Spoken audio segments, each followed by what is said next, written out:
Welcome to episode 80 of TerrorVision horror podcast, the Spoilercast. I'm one of your hosts, Dan McGuinness, and join me on our midnight meat train of murder and madness and mayhem and one more M-word, meat. Magic is my co-host, Jennifer, the Dream Warrior Strand. Toot toot. Yes, every fortnight, Jennifer and I set ourselves a movie to watch, and then we go through it scene by scene scene by spleen, and spoil the fuck out of it for you and everyone else. It's a deep dive into glorious gore, hard edits, cheesy acting, directing madness, severed wangs, and compound fractures. Together, we are two people who love horror and feel the burns of our obsolete Blockbuster memberships. And we've had a bit of time off over the holidays, didn't we? We have. We apologise for that. No, we don't apologise. I don't apologise. I work hard. I'm in pain. I need a break. I work hard and I play hard, motherfucker. I just like to thank all the listeners who support us over on Spotify, Apple Podcasts, Breaker, Castbox, Google Podcasts, Radio Public, the YouTube, and all the rest of them. We love you. Thank you very much. And we love to give shout-outs to the people who interact with us on our social medias throughout the times. People like Adrian DiGirolamo. Oh, Game Boy Dad, his code name is. Oh, really? Adam Gillespie, Simone Stewart, Dave Kudrev, Kevin Patterson, and Patrick Roberts are just some of the people who have, like, we've had a shit ton over the holiday season. It's been great. And but we also have a what is it called? A rating system? Man, I can't talk. I've had like 1 month off and now I'm like... And now you're just not used to it. You've had too much coffee, you're jittery, you're not ready. But anyway, we have a rating system so you're not left with your dick in your hands. And it goes as such. So we have A is awesome, everybody should watch. B is a beer and chicken wing group movie. F is for fun and dumb. C is a classic that's worth a watch. U is underrated. O, an overrated motherfucker. G, good for its time but it's not held up. We've got the J, Jen special, a D grade movie only I would like. D, Dan special, a movie with lots of practical effects and dismemberment and dicks. We also have a W, whatever. We've got the Kesha, low budget hot mess. C minus, Craft is stellar but I hated the content. And of course, the McConaughey. The fucking fucked. We watched it. You don't have to. Oh, because of his performance in Texas Chainsaw New Generation? Next Generation? Whatever it was fucking called. The one that had no chainsaw deaths in it, in a Texas Chainsaw film. Yep. And this week, we watched They Live from 1988. This was my pick because I just wanted to watch it again. Hadn't seen it in friggin' ages. And my word. It's been a while. My word. Mm-hmm. So it's directed by John Carpenter. Screenplay is also by John Carpenter, and it is based on a short story called 8 o'clock in the morning by Ray Nelson. Yeah, I didn't know this until I looked into it. 8 o'clock in the morning? I would never read a book called that. Well, it's literally a 2-page story, which I read. I read it in my break. It took me 5 minutes. It was great. It was easy. And I will talk more about that later. It stars Roddy Piper, who is referred the whole way through the film by both of us as Rowdy. Everybody's name in the movie is John, which is like it's whack. Nada. Yeah, what? It's meant to be Nada. Really? Yes. But he was credited as John. Was he? Yeah. Oh, it should have been Nada. Anyway, that's beside the point. It also stars Meg Foster with terrifyingly beautiful eyes. Yeah, she's weird looking. She's like a reptilian shapeshifter if there was anyone going to be one. Yep. And of course, Keith David, who we know from The Thing. Who's the one? Is he the thing? Was he the thing? Was he the thing? We don't know. No one cares. We'll never know. It had a budget of $3 million and returned US box office with $13 million. I assume that's a solid. Yeah, that's pretty good.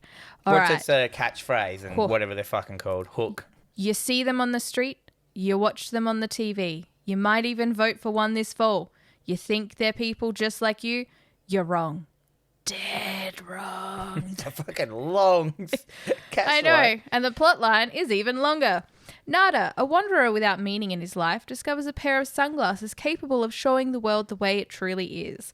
As he walks the street of LA, Nada notices that both the media and the government are comprised of subliminal messages meant to keep the population subdued, and that most of the social elite are skull-faced aliens bent on world domination.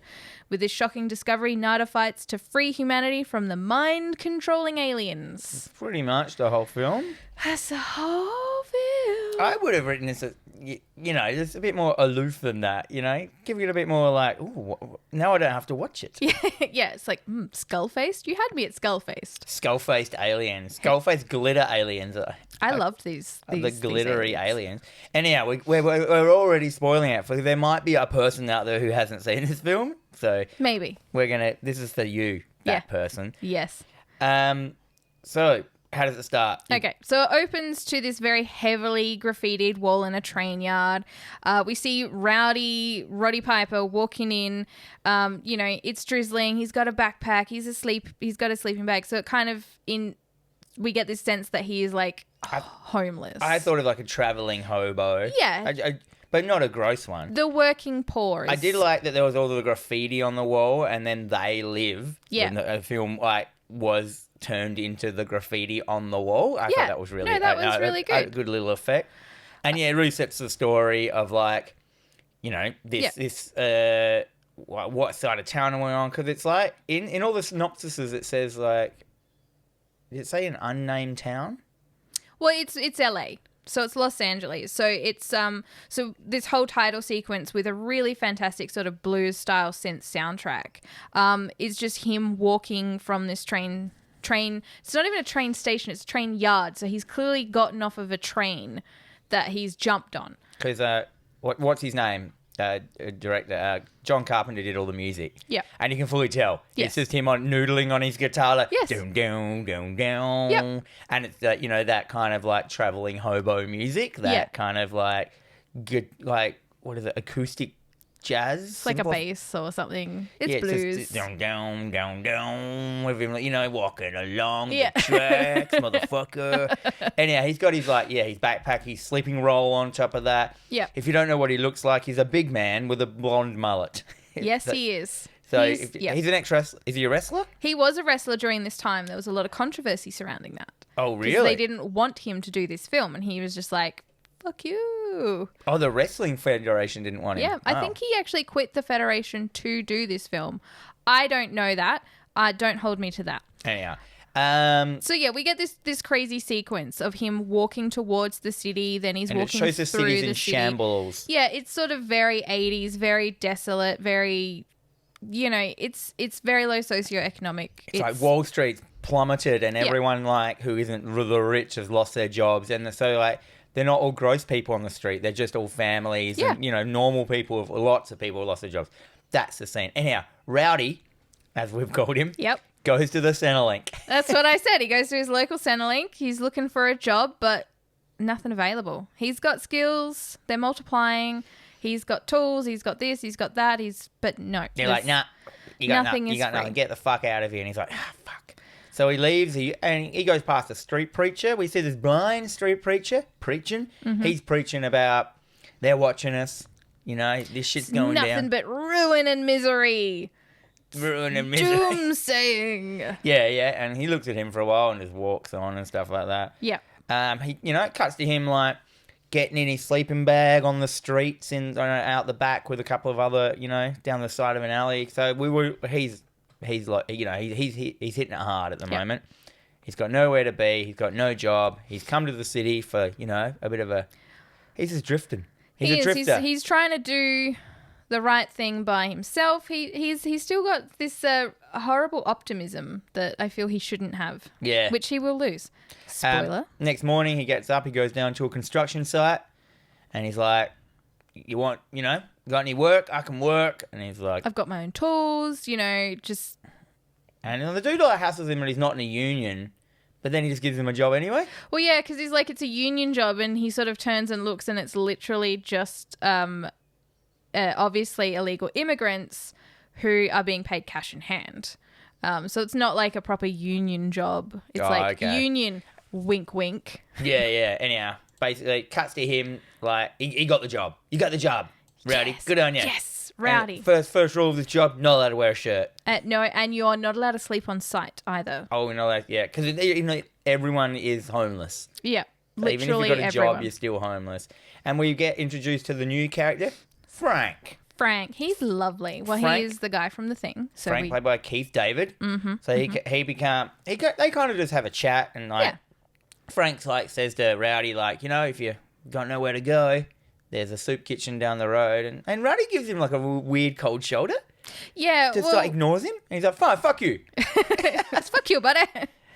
But then they are sort of like they all leave for the day, and sort of Rowdy's following Frank to wherever Frank is going, and it is literally this shanty town on the outskirts. Yeah. But what I like about this shanty town is there's no class system, there's no race system. There is literally everyone is just there.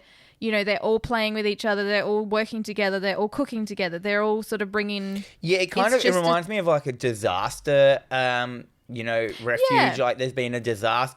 You'd set up a quick like shanty town for people who've like lost their homes, but this is how it's a whole community now. That's obviously, but.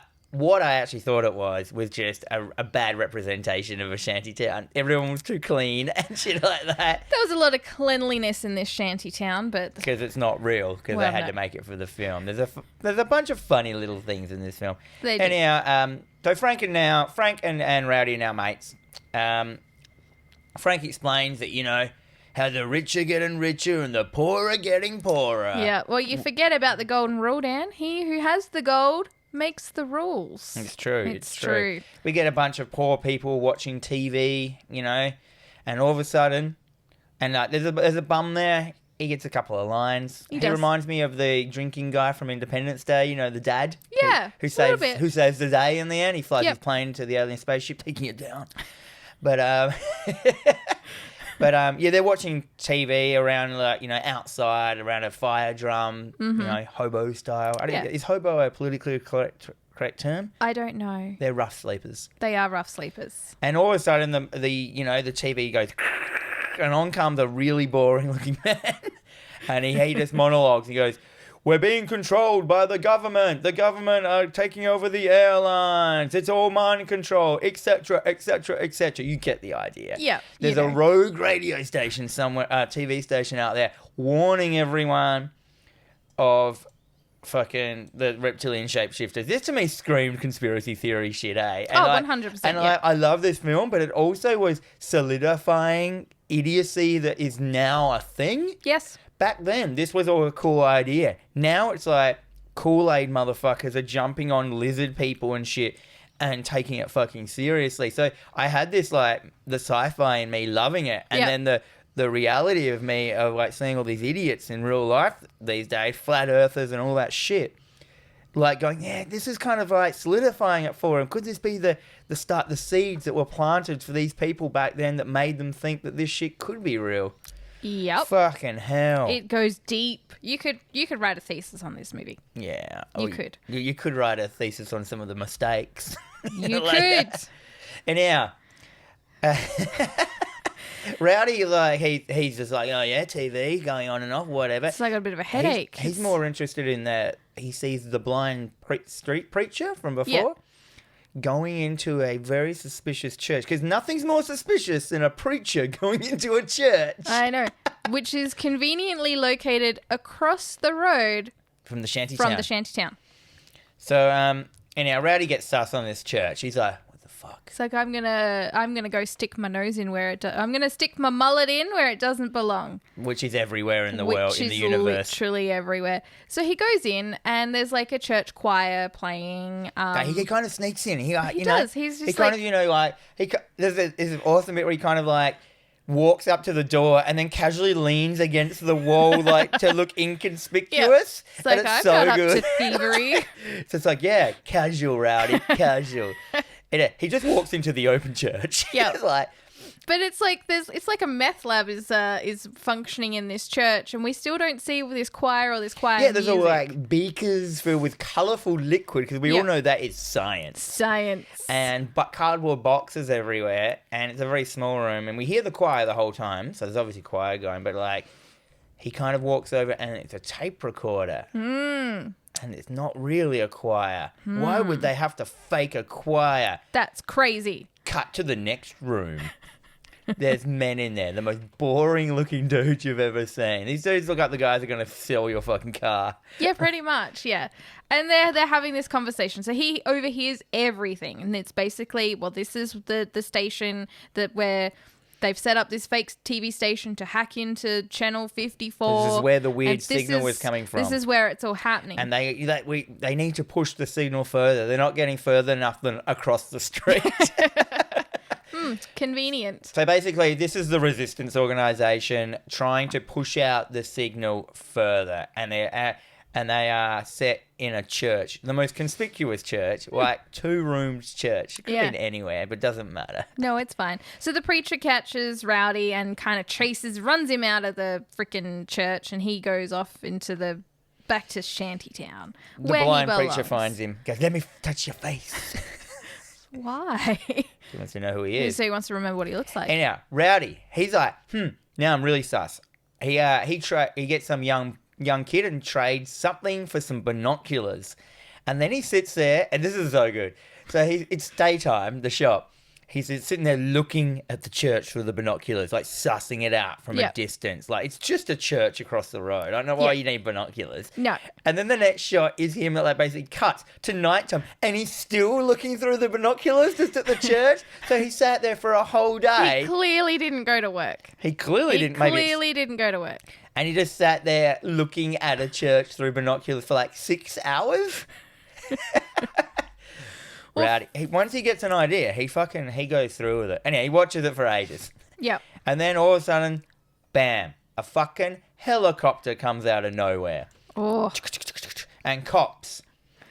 It's like they're just everywhere. They're around the church. It's literally like a couple of cop cars and a helicopter, and then all of a sudden a fucking SWAT team rocks up. Yeah. And a bulldozer. All this fucking shit rocks up, and everyone makes a break for it. Sirens are blaring, cops are rocking The up. popo, they've come to fuck shit up. Plus, there's also this weird scientific investigation department. Yeah, they come in And as they well. rock up, they storm the church, and then the bulldozers come with the SWAT team, and they basically destroy the shantytown and run everyone out.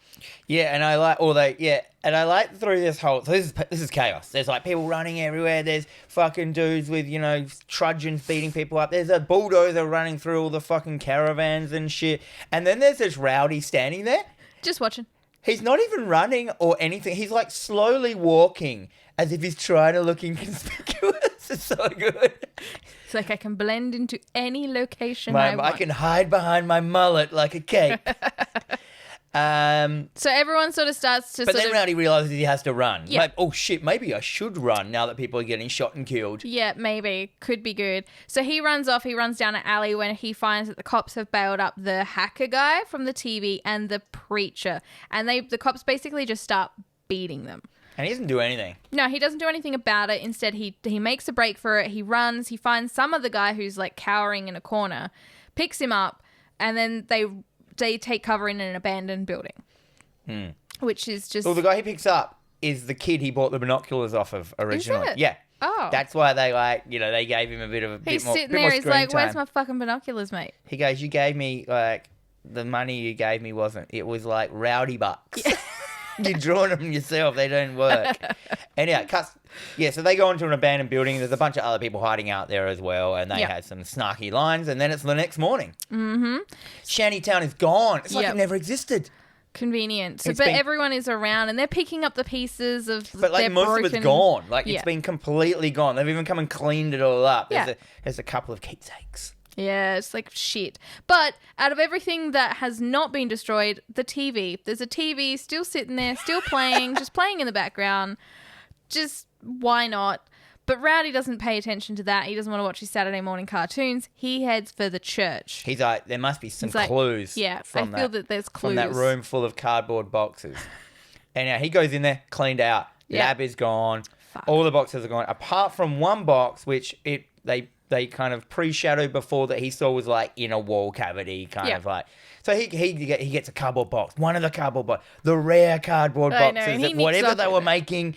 This is important. This is what they came for. This is what the fucking police didn't want anyone to get, was whatever is in this cardboard box. He doesn't open it. No, he doesn't. He just runs with it. Yeah, you gotta get safely down some other back alley. He goes to before you open the box. He goes down a back alley. It looks like just down like the back of old Hindley Street or something. Yeah, well, it kind of looks like he's gone, because this shantytown's on the outskirts of the city, so it kind of looks like he's run into the city and gone down some back alley in the city. And he sits down, he opens the box, and wow, it's disappointingly full of black sunglasses. Sunglasses. No brand, no Ray-Bans, no whatever other sunglass brands They there are are. Ray-Ban shape, though, if you They need are. a point of reference. Yes. These are just black sunglasses that you get at a servo. Yeah.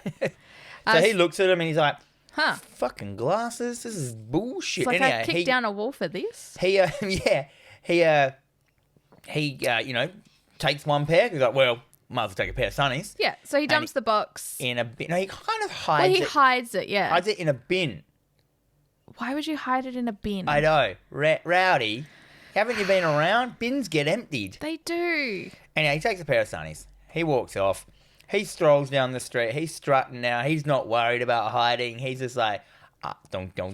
Yeah.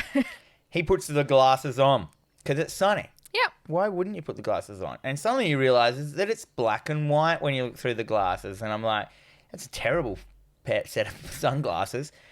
But then he realizes, what does he realize, Jen? Okay, so he realizes that everything is not what it seems.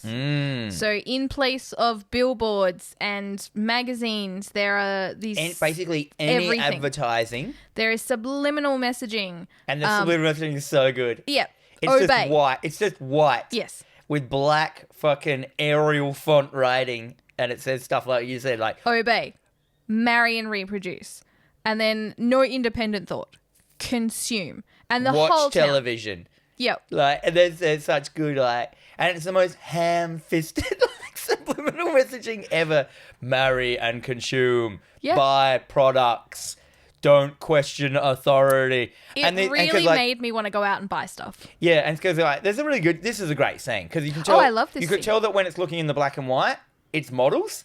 It's so good. Yeah, no, it And is. so This is exactly he takes the what it glasses off and we see, like, normal advertising, puts the glasses back on, like, consume and obey. And, Yeah. like, from this is, like, in itself a massive, like, cultural reference. From now we have those gigantic brands like Obey. Yeah, well, that's exactly... I don't know the guy who created that Obey thing, but he... John Carpenter? No, yeah, yes, he literally pulled it from this film. Like, Yeah. he said, like, this was the big thing that influenced me. Like, why wouldn't you? Yeah. So if you don't know what Obey is, it's a massive brand. It's up there with like Supreme and all that kind of shit. Like it's a high fashion like young person's brand. Yeah, it's certainly which not I've never worn. It's not a brand for you and I. No, but you would if you look up Obey brand online, you'd see it and you're like, oh yeah, I have seen that before. And that is what this is basically. It's referencing this film, which is a huge thing. Like to be referencing. And don't get me wrong, I really like the idea of this, like this whole thing of like we are controlled by our media, which rings true for today even more. Like as if like if there were aliens all out there, these sparkly glitter aliens that wanted to control the world, the best thing is social media. Yes. And that's why everyone thinks that fucking Zuckerberg is a reptilian shapeshifter. Number one, he looks like a lizard. Oh my which God, doesn't does do he? him any favors. No. And number two, it's like the most brutally subliminal, mass controlling thing that's ever been invented. That we willingly just went, yeah, fuck yeah, bring it into my life. Oh, it's free. Yeah, I'll do anything for free. You fucking idiots. Yep. Including myself. We're all idiots as I sit here and flip through Facebook and Instagram. As we are putting media up right now, creating media. Yes. Like, obey, motherfuckers. Consume. Consume TerrorVision Horror Podcast. That's right. I saw our advertising. We've jumped on hook, line, and sinker. Exactly. Anyhow. He starts flipping through some magazines. You go to your magazine store. Which... Literally just pages upon pages of just obey, consume, reproduce, marry, watch and he's TV. like, kind of like, all stunned. And he keeps on like, taking the glasses off, putting the glasses on. Glasses up, glasses off, glasses on, glasses off. But he looks up and he notices a man, and it's clearly some like very 80s business guy. He's got the business guy hair, like the Lego hair. He's clearly going to suffer from bonitis later on. He's got bonitis like big time. And he notices that this man is not a man. It is like this ghoulish being with glitter skin, silver eyes, no lips. It's like skeleton face with skin sort of ripped off. Blue and purple glitter skull. Yeah. But we don't see the colours of them until later on. But I love it. Yeah, I like anything that's glittery. Like Twilight? You like Twilight? I don't know. I don't think so. Okay, well, they're glittery. Well, yeah, not like that. You'll make an exception? Yeah. Okay. I said to my wife this week, I said, the older I get, the more I like looking at the colour gold. I like how shiny and nice it looks. And Interesting. Because I got a pair of gold undies the other day.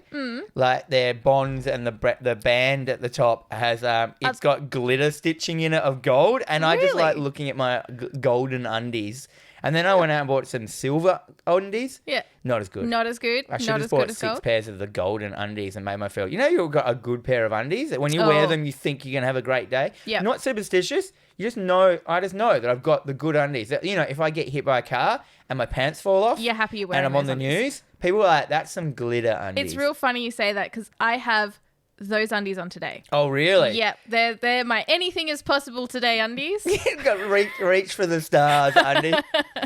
It's the kind of undies. Yeah, if you accidentally pants fall down and you're on television, you'll be like, I'm safe. I'm glad I could strike a pose in these bad boys. Yeah. I don't wear budgie smugglers. I wear those like pants. What are they called? They're don't not know. boxers. They're those in-betweeners. Oh, they're like boy short tidy whities or something. They're the ones that guys and girls wear now. Yeah, they're very comfortable. Oh, they're the best. Yep, I've got a pair of Star Wars ones that I wear to bed. Fuck. Yep. So guess the magazine. The Skeleton Man. Yeah. Yeah, so the skeleton man, he's there, he looks at Rowdy. Rowdy's looking at him like he fucked his cat. And he's like, what's your problem?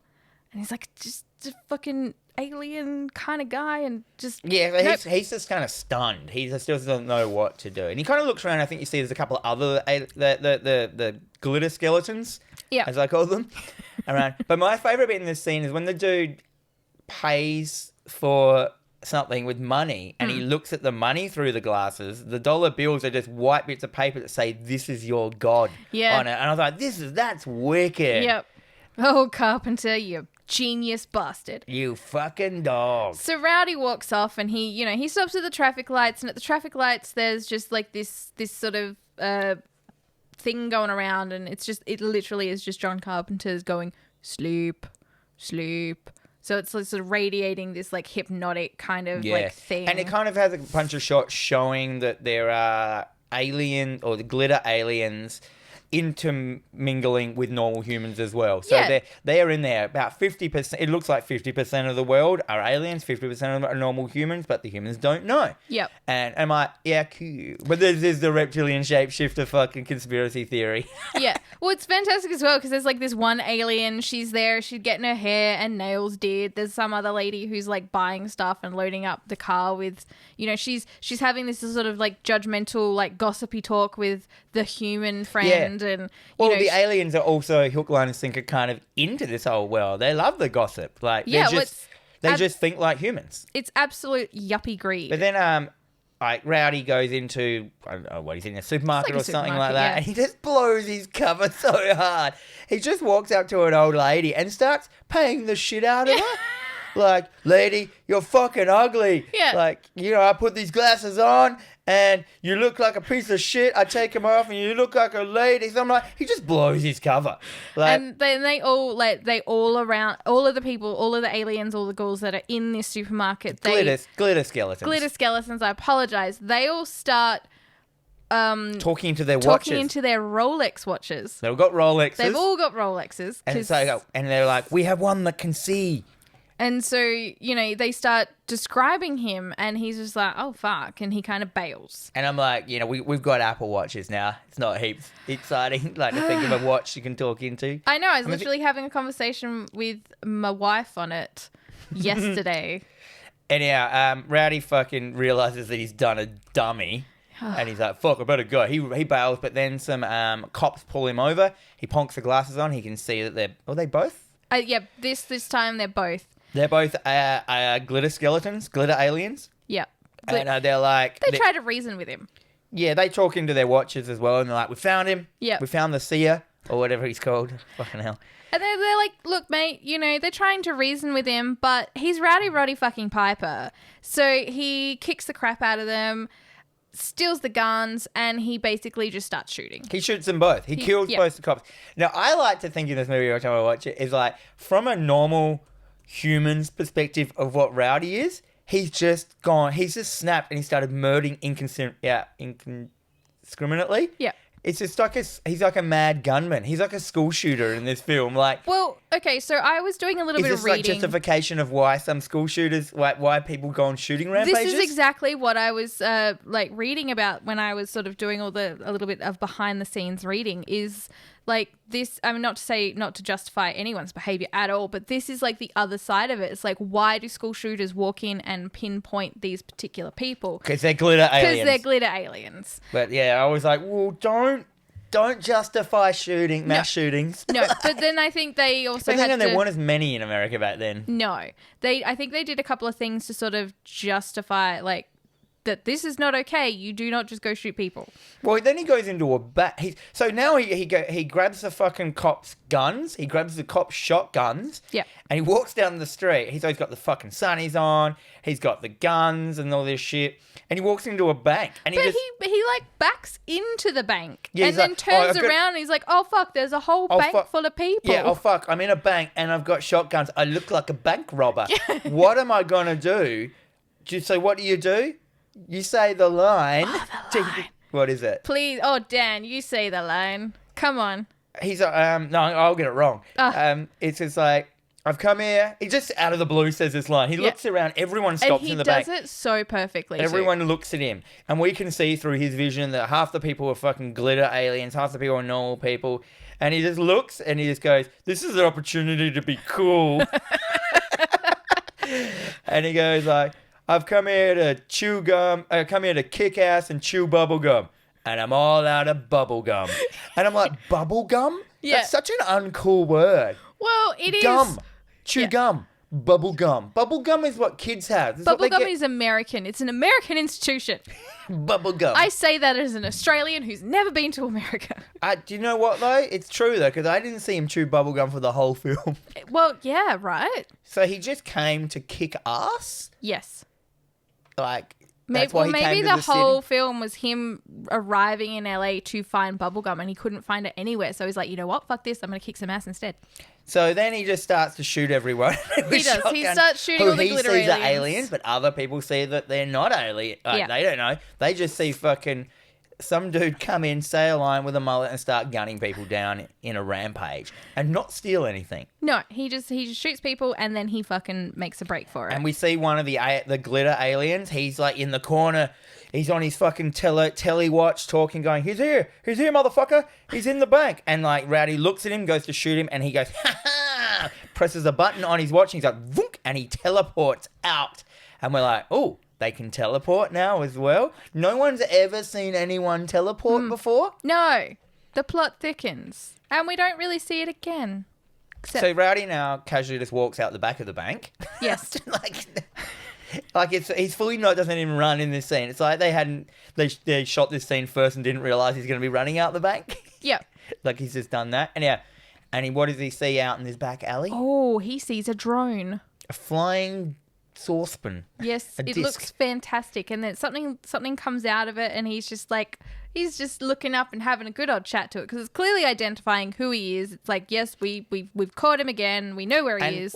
Are we to believe, I didn't know if they mentioned this, that he can only, like they're invisible to other normal people? I am going to go with that belief. Because like he can only see it because of the glasses that it's cloaked. Because if they can make people not see subliminally advertising through television and advertising, they should be able to cloak stuff as well. So that he can see this cloaking thing, which is basically a thing to spy on things. So he he says a line.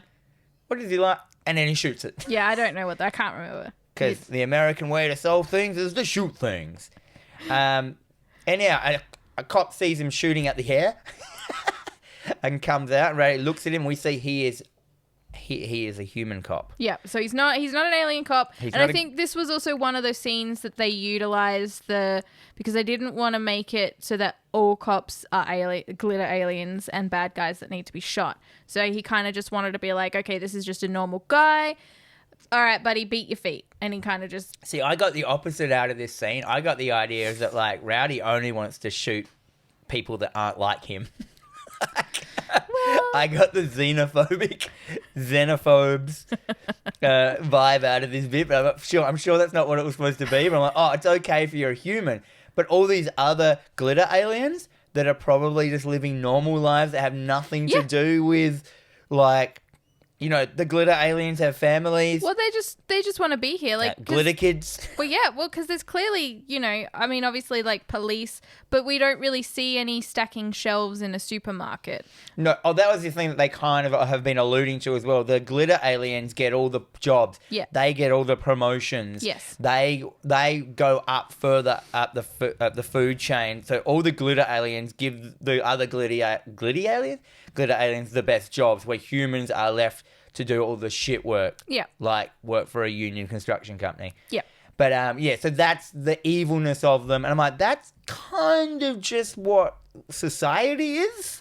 Yeah. Like, so it's basically he's just killing rich people. This is the rich scenario. Yeah. Kill the rich. I'm like, it's problematic. Look, but it's American, like, murder your problems. It's got that vibe to it. Yeah, I mean, this is, like, coming out of the Reagan years, but also, That's like, true. you see that the films that sort of come out around the same time as this as well is Society, where they're also looking at, you know, this, all of the shunting. 80s. Yeah, all of the 80s is set up to be, like, you know, yuppie greed is great. It's great to be a yuppie, but then there's all these films that are coming out going, no. Yeah, terrible. Well, the goal is to be those people. Anyhow, I might be looking too deep into this. People might think I'm a PC warrior. I'm not that much of one, but I am. Do you have a PC baby? No, but I do like PC Principal from South Park heaps. PC babies, yeah, nice. PC baby, and they like cry when it's un-PC shit happening. Anyhow, Rowdy, what does he do? He goes to cut to a lady walking in a car park now. Yep. She's, you know, it's an underground car park. She's walking to her car. The most kidnapped place in America, I think, are car parks. Yep, definitely. She walks to her car. She gets in her car, and all of a sudden, bam, Rowdy is in the car. So he grabs her. He needs a ride out of the car park. It's not safe for him. He needs to hide. He needs an out. She is the out. And this lady is played by Meg Foster. What's her name in the movie? It's like, I can't remember. I want to say it's Holly. Yeah, I think it's Holly. We're going to call her Holly until we find out it's not. Yeah, that's fine. Holly's like, fuck. Okay, let's drive. And this lady is cool as a cucumber. She is. I thought she was a psychiatrist. Like, the way she was acting is like, I was vibe. like, oh, she knows how the human mind works. But no. Roddy kidnaps her, makes her drive to her house. Yes. They go to her beautiful big house. Oh, this is a quintessential 80s yuppie apartment. It's like, it's very clean. It's over the hill. It's built onto a hill. Yes. It overlooks like the fucking town. A lot of chrome. It's like 4 stories up. There's chrome and carpet. It's very nice. I actually really liked it. It's really cool. Now, I don't know about you, but her performance is just boggling, horny as fuck for him. She has a husk of a voice. She's like, she's like, I'm thirsty. And he's like, oh, the good thing is Rowdy just falls on the ground. And he's like, oh my God, I've had a day. I've shot all these people. I'm tired. I haven't slept for at least 2 hours. Well, it's like the glasses, because, you know, when that's right, the glasses take it out of you. It does. It takes it out of you, because, like, when they were watching TV and they intercepted the thing, they all started to get headaches. So it's like, you know, you should be easing out into the so he shouldn't be wearing the glasses as much as he is. They've given him a fucking migraine. He's on the ground. She's like, I'm thirsty. She reminds me of someone from Hellraiser or something. Like she should have been in Hellraiser. I know. Yeah. And I love this line. She's like, I'm thirsty. And he's like, go get a drink. And so she gets a bottle of red wine. I'm like, it's not going to quench your thirst, lady. No. Especially if it's an Australian Shiraz. That's going to dry you out. The only thing that's going to quench her thirst is a bit of Rowdy. Oh, damn. Yeah, does she like him? I don't know. Is she moistening up to him? She looks like she's about to... I don't know. I think he does have a nice physique, and his mullet is a beautiful drape. It is pretty impressive. And yeah, he's on the ground rolling around. He falls asleep or some shit. I'm not sure. He starts having this rant. He starts ranting about the glasses. He's like, you got to put them on. This is like this and that and the other. And he's like, but also, I don't even know your name. Like, they've been together for all this time. He's going on his conspiracy theory, fucking glittery alien bullshit. And then, but she's like, what do you do for a job? And she goes, I work as a station manager at the TV station. And he's like, the TV station. That's the TV station that controls the aliens or some shit.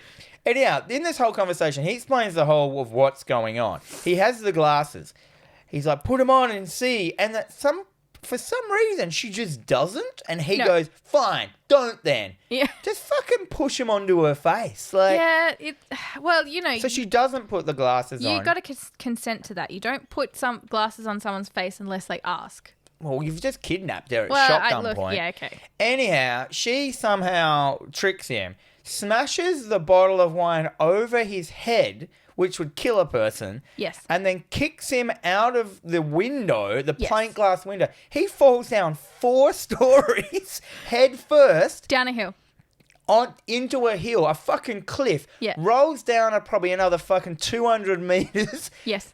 No one would survive this. This is like falling out of a fucking building. No, I felt sore just watching it. And then he just kind of rolls to a stop and then gets up and goes, ugh, fuck. That lady's pushed me out of this thing. She calls the cops, explains the situation. Yeah, but she's on the phone and she's so calmly horny that it's disturbing. Yeah. She's just like, yes, I found him. He's here. Come get him. But then she looks at the shot of her looking at the glasses on the ground. So Rowdy's lost his glasses. She just stares at them intently. Yeah. Should I put them on? With her piercing blue eyes. Yeah, I can share contacts. No, that is her eyes. What? Maybe she's a reptilian shapeshifter. Maybe. Anyhow, she it cuts. It doesn't show what she does, which I thought was a bit weird. No. We kind of just get him on the run. Like he's clearly sore. He has he's like had a bit of a 2 fall. cuts on his face from going through a plate glass window, falling 4 stories head first, landing on a cliff face, and then rolling down a couple of 100 more meters. Yeah. He has 2 cuts. Yeah. He's pretty spry. Anyhow, he goes under a bridge. It's nighttime. He's cold. He's hurt. He rough sleeps. End of scene. Yeah. And then next day, he's fine. Yeah, he's all right. He slept it off. You know, he makes his way back to the big He city. wrapped himself in his mullet and kept warm. That's how you do it. So he finds himself back at the construction site. He finds Frank and Frank the whole time is always going on about my family. Yeah. I've got a family back home. I'm sending them money. I got a family. Yeah. Family. It's like, I want nothing to do with this. Like, I don't want any of your bullshit. I don't want any of this bullshit. I don't want none of He this goes, bullshit. how many people did you kill? And he's like, I got a family. It's like, they're not people, but families. He's all about family. He should have been in a Fast and Furious movie, this guy. Oh, my God. He's he all should about have been. family. So Rowdy, he's just like, all right, fuck you. And he leaves. Yeah, he's like, Frank, get the fuck out of here. He heads back to the alleyway to find the box of sunglasses. But unfortunately, what's happened... Yeah, because he needs a new pair of sunnies now because he's Yeah. lost his. Unfortunately, the most stupidest scene ever now, which is so irrelevant. So there's no glasses in the bin. And then he's like, fuck. They must have been taken by the bin man. He looks over. In the alley about 4 meters away from him is the bin man. Convenient. With his bin truck. Yeah. He just jumps into the back of the bin truck, finds the glasses, Yes. and then for some reason, the bin truck, like, unloads all the garbage onto the ground. Yeah, I'm not sure why, but also there's And only drives like off. 1 or 2 pairs of glasses left. Like the box was full and now there's like 2. Yeah, anyhow, he gets the glasses out in a scene that is so irrelevant. Like, it's not as if, like, it took him to a place, to another location. It doesn't introduce any characters. He doesn't get busted doing it. No. He could have just found them in the bin and it would have been a fine scene. Yes. With them trying to get rid of how many glasses there were in there? I don't know. It doesn't make any sense. Maybe. Anyhow, he gets one. Frank rocks up in the alley after the garbage man has gone. Yeah. He like throws some money at him. He's like, look, this is a week's worth of wage. Like, you need to go and hide somewhere. Fuck off. Like, just Keep go. away from my family. Meanwhile, Rowdy wants him to put on the glasses. And he's like, no, I'm like, not putting on your glasses. I It's like, come on, mate. Put on the glasses. Nah, not doing it. You could have just said, look, if you put the glasses on and nothing happens, Yeah. I'll fuck off. Yeah. And like, and I'm crazy. You'll never see me ever again. Yeah, but it's all you have to do is put the glasses on. But he's just like, no. Yeah. Anyhow, He becomes so instead of putting the glasses on, comically defiant. yeah, Frank's so comically defiant. Instead of putting the glasses on, he decides to punch Rowdy in the head. Yes. So now begins the fight. Yes. So are there any statistics about this fight? So this fight Scene. lasted for Around about 6 minutes? Yeah, I think it was tapped out at like 5 minutes 20 seconds. Yeah, I'm and not like, sure. it doesn't seem much in your mind, but all it is them punching each other back and forward, like doing wrestling moves, punching, smashing each other, you know, oh, the fight's over, you know, get up. Nah, fight's still on. It just becomes overly comical because it's just like you think it's done, it's not. But it's kind of like they're still friendly with each other. They don't really want to, like the scene where Rowdy goes to like smash him with a 2x4 but smashes the window and he's like looking and he's like, oh fuck. And then Yeah. he's like, he That- goes to that must be smash the Frank's bottle. car? Yeah.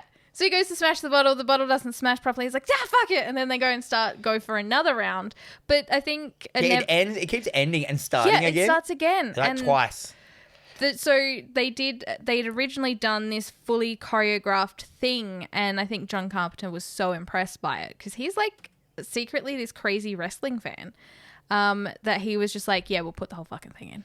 Put the whole fucking thing in. And they put the whole fucking thing. And they would have killed themselves in this Yeah. thing. And it's one of those fight scenes that at the end they've just got like a couple of bruises and stuff like Yeah. that. But you would have died. Like your face would be destroyed. Oh yeah. They were like smashing. And it's funny. It's so long. It's stupid. It makes no sense. But it is that whole thing of like, this is how men sort their problems out. Yes. We're like, you know, we don't talk shit through. No. We fucking ram each other's heads into windows and then we're friends. Yeah, well, once the fighting's done, you go and have a beer and you're all good again. Anyhow, the fighting goes on, and eventually kind of like they're all worn out, and then Rowdy just kind of jumps onto Frank and just pops the glasses on his face. Yeah. Which at this point I went, you just ruined Frank's life. Yes. If you like letting someone see this shit, is a responsibility that you can't take lightly. This is like life changing to anyone. This ruins their life. This ruins everything. The family dynamic now. Yeah. So his whole he basically just has destroyed Frank's life by What if putting he the finds out that his wife's one of the glittery aliens? glitter. Yeah, we don't know. I mean, she clearly wouldn't be because they seem to be poor, but that's neither here nor true. there. Anyhow, they get a hotel room together. Well, we get one of the best lines out of the film, though. What is it? In this, he's like, you know, once they sort of like figure out what's happened, and he sits there and he's like, life's a bitch. Oh, yeah. And she's back in heat. Yeah. I'm like, yes. Okay. Life's a bitch and she's back in heat. What do you mean? I don't know. Doesn't matter. It doesn't matter. Because they've got both got their glasses on. They're strutting down, you know, we should have had some like, you know. Yeah, some like fucking porn music or Yeah. whatever. And they get a hotel room together, very two men getting a fucking dive motel room together. Yeah. What do? What do you do when the world is run by glitter aliens? You get beers and get shit faced and Yes. talk shit for a night. Just have beers and like, you know what? I'm gonna talk shit. They talk shit about family. They talk about themselves growing up and how they had it bad. Who gives a shit? Yeah, stop it. Stop it. So the next day, out of the blue, somehow the boss of the Resistance knows where they are. Just conveniently. Yep. The boss of the Resistance rocks up to their hotel room and the Glasses boss, I've still called him. Glasses, sure. He's a Resistance boss and he's like, you boys can, you're pretty good. Do you want to join our Resistance gang? They're like, you're right. And he says, we've got a plan to wake everyone up. Oh. Why don't you come join our gang at this spot at this time? He could have gone, why did they just go with him? Yeah, I don't know.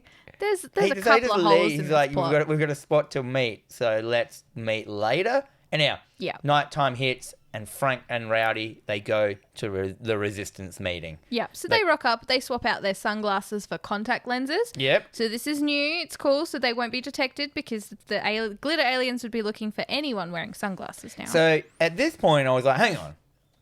Why would you make these things sunglasses over just glasses. It's like, so that means at night when you're trying to fight these aliens, you fully can't see anything because they were still sunglasses. So, But it's because the I 80s. realised at night everyone's wearing sunglasses, and I'm like, well, number one, that makes you look suspicious. Number two, you can't see fucking anything It's true. But in the 80s, they do wear their sunglasses at night, as that song states. because their future's so bright. But their futures aren't bright. If anyone should be wearing the sunglasses, it should be the glitter aliens. Yeah. Because their future's bright. Yeah. And their faces are bright because they're glittery. You have to like, whoa, calm down. Your face is too glittery. Let me put some sunglasses on. I can't see what you're saying. Anyhow, So they start to sort of interact. Like, they're like, oh, these are their two-way radio, their watches. Like, this is how they communicate with each other. they can warp out. They can teleport. We don't know where they go. Well, you've got a watch and you can't. It's just a button. Yeah, just press the button. They talk about, I enjoyed this. They basically explain that climate change is the aliens terraforming our planet to be more their oxygen that they like. The carbon, what is it? Carbon, whatever, into the atmosphere is terraforming our planet. And I'm like, so John Carpenter trying to excuse climate change? Yeah, maybe he is a glitter alien. But they start talking as well about the detection is becoming more effective, but we still need to be careful. Don't be reckless. Like, seek out, locate. We've got to go get the signal. We've got to do this. We're going to do that. We're going to... They basically like hatch a plan. Also, they give Frank an alien watch. Yes. So we can hear their communications. Yes. Which is fun. Also, bum. Guess who's at this meeting? Fucking Holly. Holly's there. Hi, boys. I'm at the meeting as well. Oh, she gives Rowdy some major fuck eyes. Yeah. I feel that we should have had a scene with her putting the glasses on and realizing. Like, I thought that would have been a good scene. Couple more of those shots of like. And she could have gone, oh my God, Rowdy was right.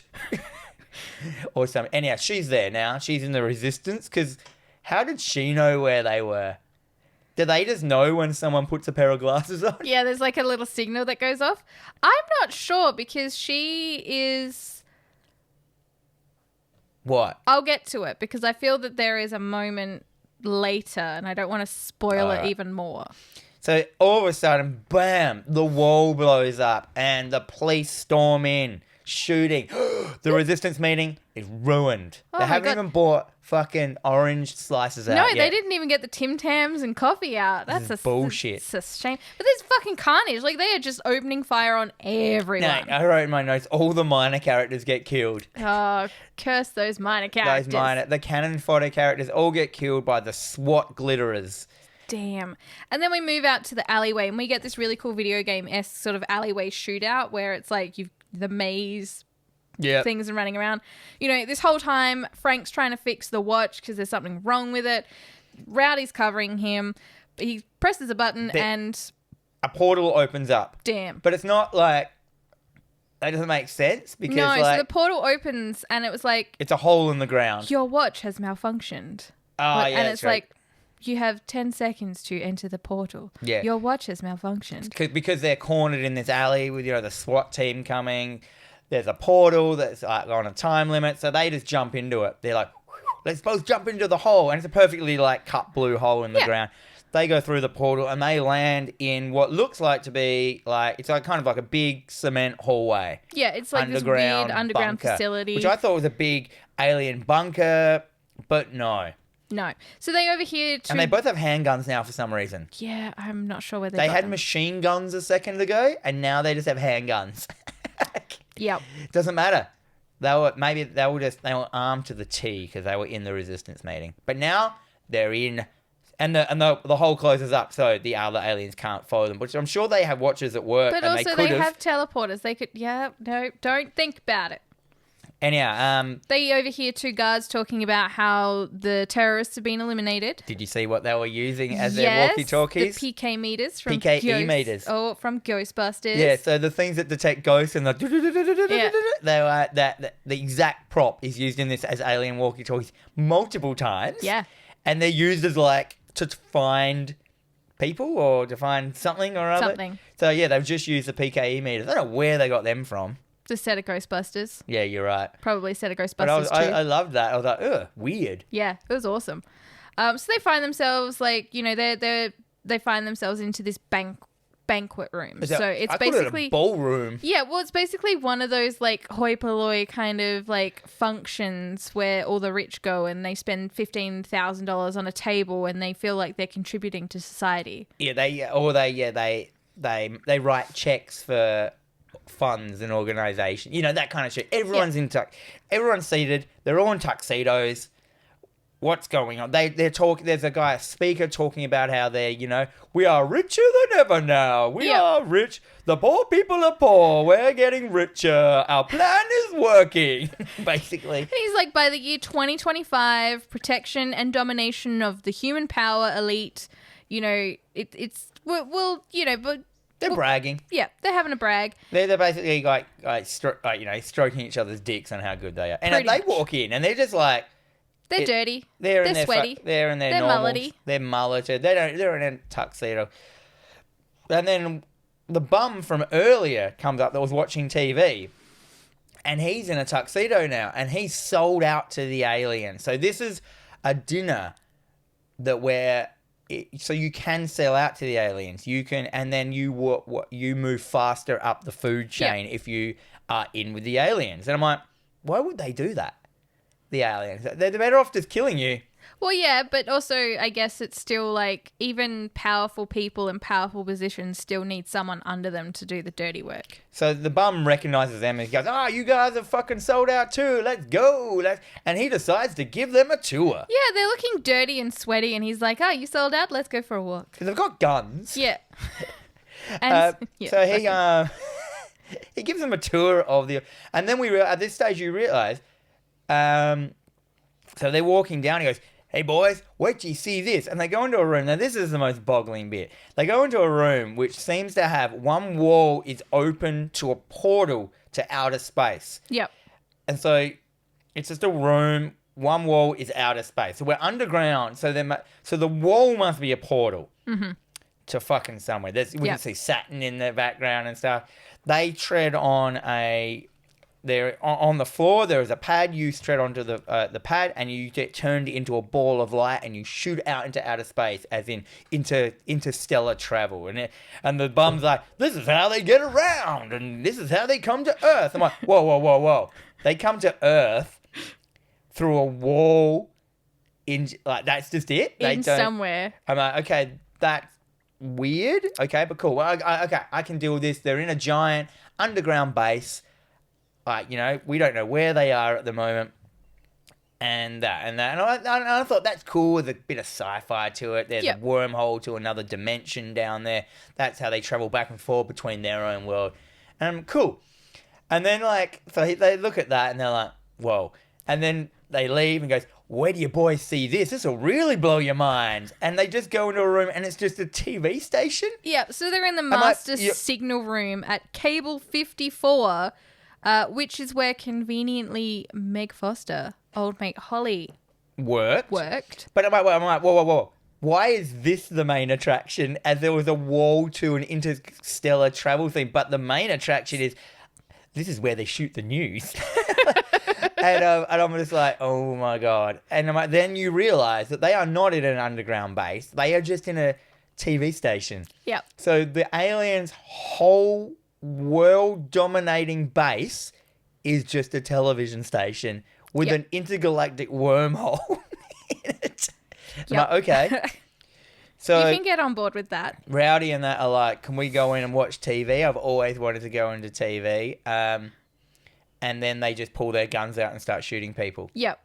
So and there's this moment as well where the bum, he's explaining, he's like, look, this is what's going to happen. We're either going to sell out or we're going to die. You've got to pick a side, you might as well pick the winning side. Yep. And then he just fucking teleports the shit out of there as well. Yeah, because once Rowdy and Frank start shooting cunts up, he's like, tuxedo bum, out! And he uses his watch and just disappears. And then, so then Rowdy all of a sudden has a machine gun. Yeah, where did he get that? So they're just shooting everything up at this point as well. So they're like they've They're killing decided that unarmed people, like, Yeah, and a they're lot just of them I killing don't think are aliens. But because it's the American way, if you're in with the bad guys, you are the bad guys. yeah, and this is that whole thing of creating the other side. You know what I mean? And like, you know, it is okay. This is like Lethal Weapon. It's okay to kill someone if you're on Team America. If you're not on Team America, you should be murdered. Yeah. Which is Okay. basically how terrorists But think. yeah, no, that's exactly. Anyhow, it doesn't matter. It's all fun and games. I still love this film. This feels great. Well, they figure out that the signal, they need to go up to the roof. They've got to jam the signal or break the signal. They've got to do something to... The transmitter, the main transmitter that sends out the signal that does...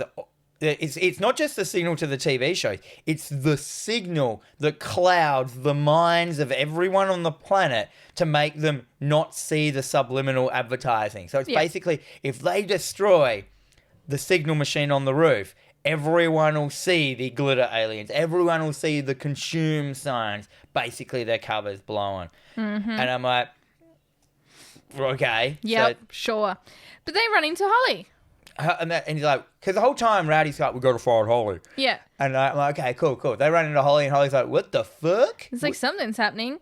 But you know what is happening? Because at the resistance meeting, they told everyone to lay low, keep doing your job, don't be suspicious. So it's not weird that she's back at her job. No, she's back at work.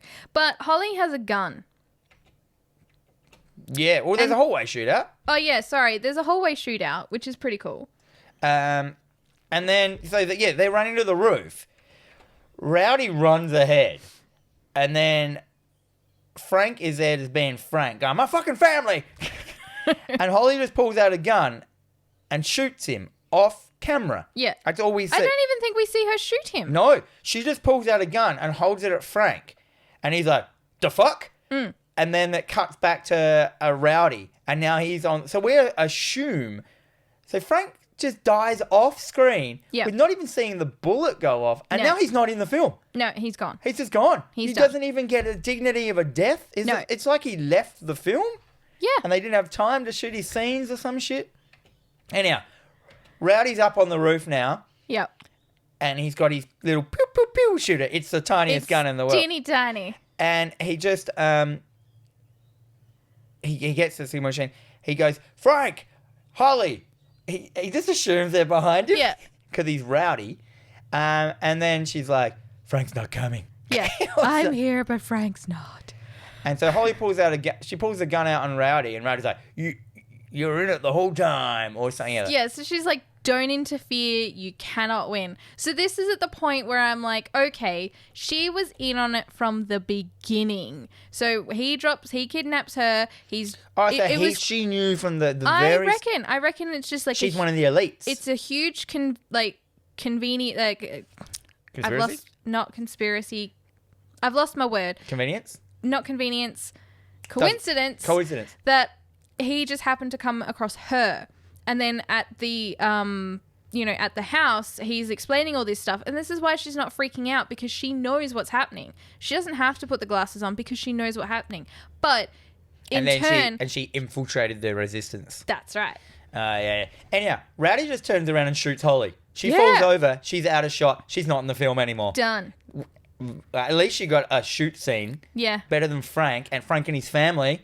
Frank never gets back to his family. No. Kept going about his family. No family. I wonder if he's family. I wonder if he's Vin Diesel.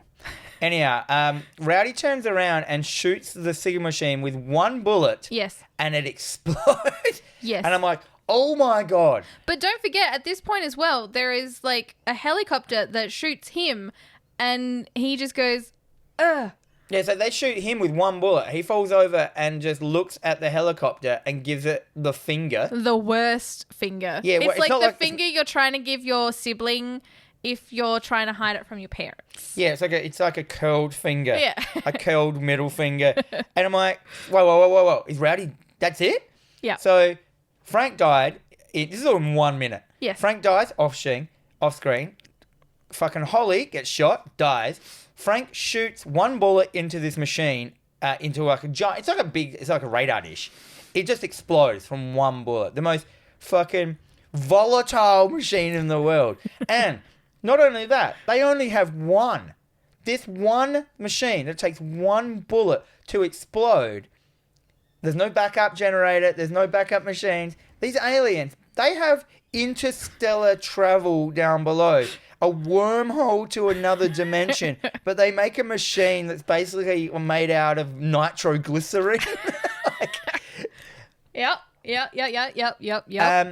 Roddy gives the finger to the dice, and then that's it. It's like, phew, and then we just get a montage of humans suddenly, like, they like shake out of it, and they're like, and they can see the consumerism, the obey. They can see the glitter aliens. Yeah. We just get a couple of shots. We get a lady who's banging one of the glitter aliens. Yeah, that's awkward. Boobs, the only boob shot in the film. Yeah, some titties. We get some like. There's a bar where... Yeah, some guy sitting in the bar and then people are just like, what? Did you notice that the bar alien wasn't real? It was just a mannequin. It didn't move the whole time. But the shot was so long on it that you could have cut way earlier and you wouldn't have noticed it wasn't even... Like, why did they have someone dressed up? So they originally hired people to play these glitter aliens, but John Carpenter was not satisfied with their acting abilities. So he basically, I think, got the stunt coordinator, one guy, to get in and like replace all of the glitter aliens. So the scene where there's this 6'2" cop as an alien, and then this little 5'2" guy has to get in the suit, stand on a bunch of boxes, and be like, "I'm the alien. I'm the big ass," and that's it. And bang, that's the end. Roll credits. And I'm like, okay, so they want what? Did they win? Was there enough? Clearly, there must be more than one TV station in the world. Well, especially because they're talking about the world. This world is domination. Every country would have a station. You would think so. Maybe it's just America. Or maybe, it's the only important country. Well, now America knows. The whole world's going to know. And that's the end. The end. That's the end of the film. Final thoughts. Look, I like this film. It was a great film. I always forget that the film ends with them in this... It ends in like 1 minute. Yeah. Like, I always forget that there's this underground bunker, like, sequence that happens. I just always remember Rowdy walking around with his fucking thing. But what amazes me most is that this short story was released almost 60 years ago. And it was relevant then. This film was released 34 years ago. And the content is relevant then. And it's as relevant as today. You could remake this. Like, you could literally... Have they remade this film? I think they were talking about doing that. Like, I feel that they could do something. I'm going to call this as more of a science fiction film than a horror. Yeah, I'd say so. Because there's no blood. There's no gore. It's just... Yeah, it's a science fiction film. So I apologise to anyone who doesn't think it's a horror. It's true. It's not. But I didn't really think about it. It's always known as it's always in the horror section and stuff like that. But I also absolutely love the look of the glitter aliens. That's fantastic. Yeah, they look weird when they're in black and white as well, which is cool. Yeah. Because it is a bit of a ham-fisted message about conformity, though. It's pretty No, of course it is. I mean, it's an 80s film, so it has the very 80s vibe to it. It has some of the greatest lines ever that don't make any sense. Doesn't need to.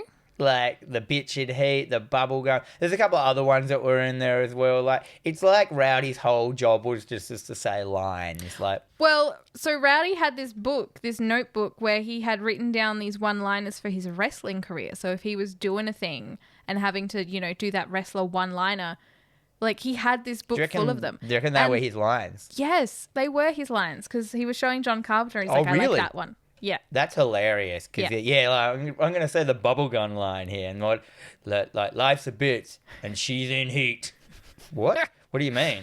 It's... What'd you give it? Okay, so I just gave this a C. It is a classic that's worth a watch. Yeah, it totally is. It is the encapsulation of the C rating. Yeah. It's a classic worth a watch. Because if you haven't seen it, you really should. Because and I'm really surprised that the Millennial Movie Talk hasn't gotten on this because I feel that a bunch of millennials would have some great opinions. Ooh, maybe I'll hit them up. You guys should check out Millennial Movie Talk. It's another film podcast done by millennials who, and one of them works for me, Mr. Braden Dixon at the Greenlight Comics. So that's how we're tied into all them. Yeah. They're good. They go to they have advanced screenings on films and they do reviews and there's a whole bunch of them. There's 5 of them. Check it out That's if you like films that aren't horrors. If not, just stick with us. Yeah, definitely stick with us. Don't leave us. No, don't. Stay with us. We're obey. So next week, you're keen for this. We did ask, we put it out to you guys if you want to make some recommendations. We'll start watching some films that you want us to watch. We had an overwhelming response. It was great. I was really happy about that. Thanks, guys. So we have chosen Feast from 2014, and this was recommended by Patrick Roberts. Thank you, Patrick Roberts. Thank you. You know who you are because it's your name. Yep. So we're going to watch that for our next episode. I'm pretty keen. You're pretty keen. Yeah. I looked at the synopsis and it just looks like a fun fest. I looked at the cover and that was the synopsis is like someone like comes into a bar and yells out that there's monsters coming, and then the whole rest of the film is them fortifying the bar and fighting the monsters. I'm like, perfect. Easy done. It's like that film Legion. And Grabbers.